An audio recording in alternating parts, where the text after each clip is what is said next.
नमस्कार,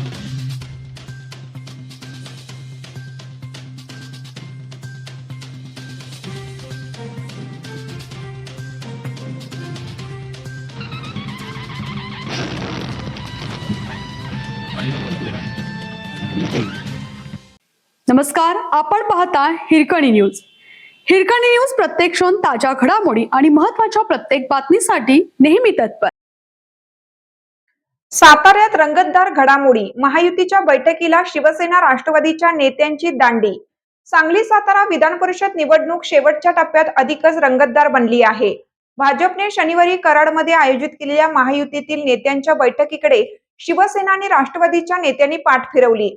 त्यामुळे विधान परिषद निवडणुकीत भाजप उमेदवाराचा करेक्ट कार्यक्रम करून पालकमंत्री शंभूराज देसाई आणि मदत पुनर्वसन मंत्री मकरंद पाटील हे सातारा जिल्हा परिषदेत झालेल्या राड्याचा बदला घेणार की शेवटच्या क्षणी पॅचअप होणार, याकडे राजकीय वर्तुळाचं लक्ष लागलं आहे.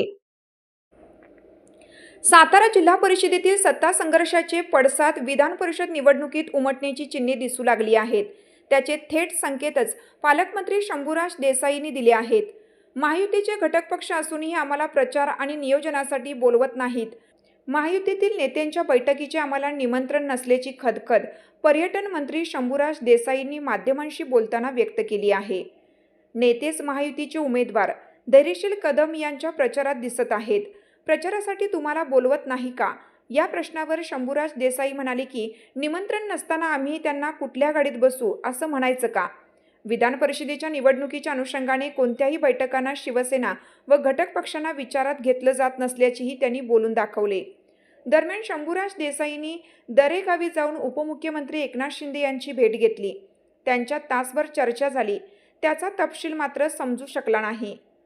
सांगली सातारा विधान परिषद मतदारसंघातील निवडणूक आता रंगतदार वळणावर पोहोचली आहे. महायुतीकडून भाजपचे धैर्यशील कदम यांच्या प्रचारासाठी खासदार उदयनराजे भोसले, मंत्री शिवेंद्रराजे भोसले, जयकुमार गोरे, आमदार डॉक्टर अतुल भोसले, मनोज घोरपडे, माजी खासदार रणजितसिंह निंबाळकर, सत्यजितसिंह पाटणकर अशा मातब्बरांची फौज मैदानात उतरली आहे.